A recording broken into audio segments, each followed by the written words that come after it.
E para, mendoj që është shumë problematike fakti që për deri më tani, Kosova dhe veçanërisht të partitë politike nuk kanë arrit me kriju një kulturë kushtetuese për gjetjen e zgjidhjeve brenda kushtetutës, ashtu si thot edhe dispozitivi i aktgjykimit të fundit në interesin më të mirë të Republikës dhe të qytetarëve të saj. Ne e shohim do të thotë se tash në secilin cikël zgjedhor, në secilin cikël të formimit të institucioneve, ne do të thotë është kriju disi edhe një farë opinioni se po a mund shkajrosin gjykatë kushtetuese. Çfarë do të thotë gjykata kushtetuese? Për shkak se në një farë forme është kjo çështje tenton që gjykatën kushtetuese me bo akter të politikave ditore, e që definitivisht në një demokraci të konsoliduar kushtetuese, kjo nuk duhet me ndodhë. Po, gjykata kushtetuese duhet me qenë aty për mi zgjidhë disa prej dilemave të cilat mundën me u shvosh, po problematika tek ajo që po ndodhë tek ne është se partitë politike po krijojnë vetë dilema kushtetuese të cilat nuk janë.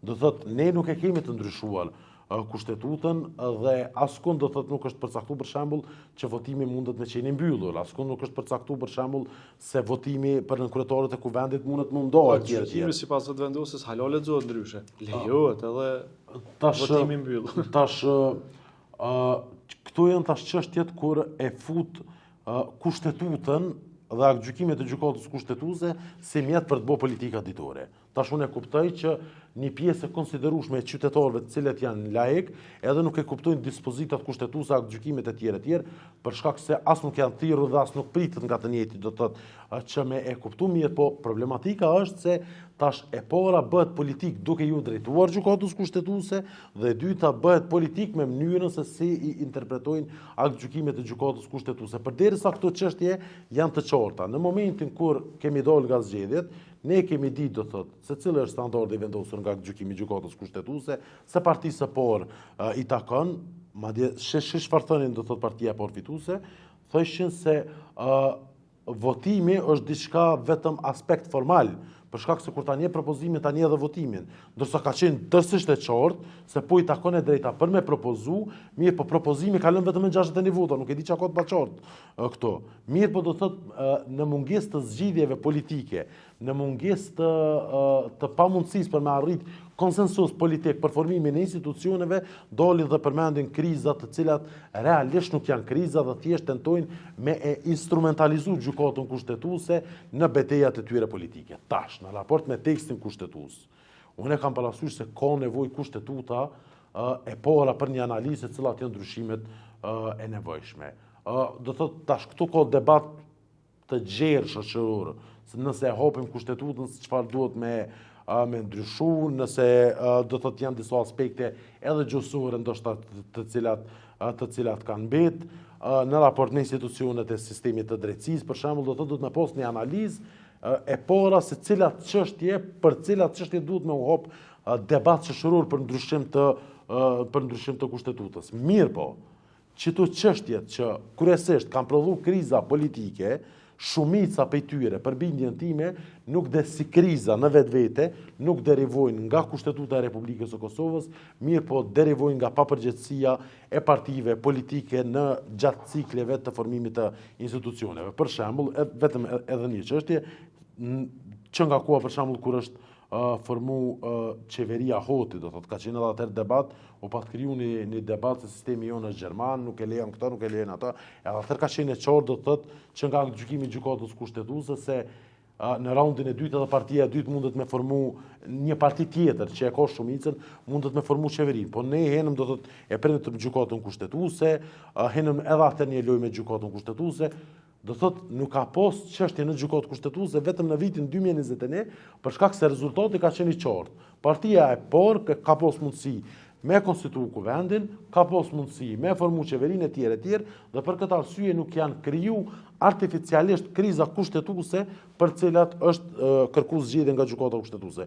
Për këtë arsye, përtej aspektit normës kushtetuese, është mungesë e kulturës kushtetuese që tentojnë me kriju kriza kushtetuese për me përfituar në kohë. Brenda 12 ditësh që është dhënë afati nga gjykata kushtetuese, nëse nuk arrihet që të përmbyllet procesi i konstituimit të Kuvendit Kosovës, çka janë pasojat kushtetuese në këtë rast? E kemi përmend edhe në të kaluarën. Aktgjykimet e kaluara të gjykatës kushtetuese nuk kanë parapor pasoja juridike dhe bazuar në njoftimin e gjykatës kushtetuese përkatësi me dispozitivin e vendimit dhe praktikat e mëhershme, vlerësoj se nuk ka as aktgjykimi i ri nuk do të parashë ndonjë pasoj juridike konkrete nëse Kuvendi i Republikës së Kosovës nuk konstituohet brenda këtij afati. Për çfarë arsye? Sepse në kushtetut nuk ekziston një pasoj specifike nëse nuk konstituohet brenda këtij afati.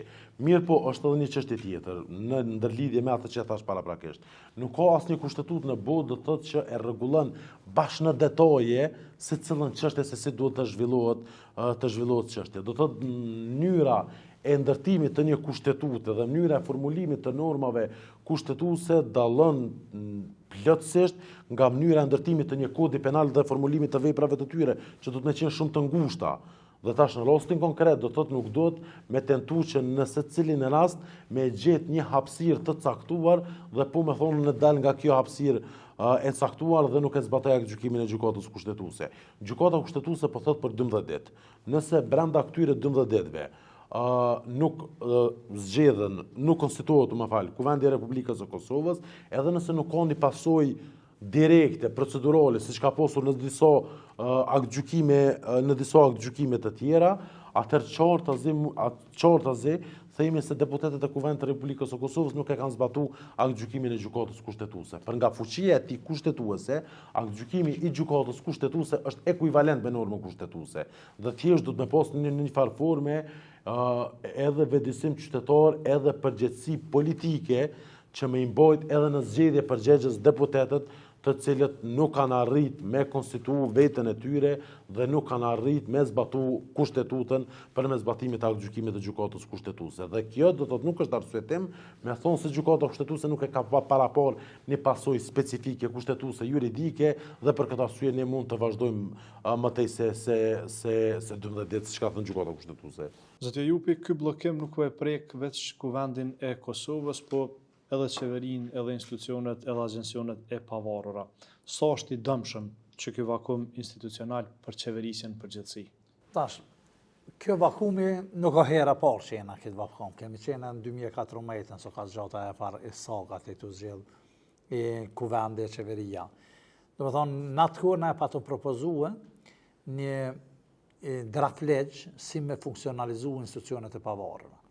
Edhe në 2016, më duket a 15 kemi publiku një punim edhe mënyra se ka pas nuk ka rast i parë, kemi pas zëren, kena pas me agjensioni për konkurrencë 2 vjet ka qenë jo funksional. Do të thonë nuk ka hera parë që agjensionet e pavarura jesin kështu në mëshirë të disa vendimeve politike ose politika vditore.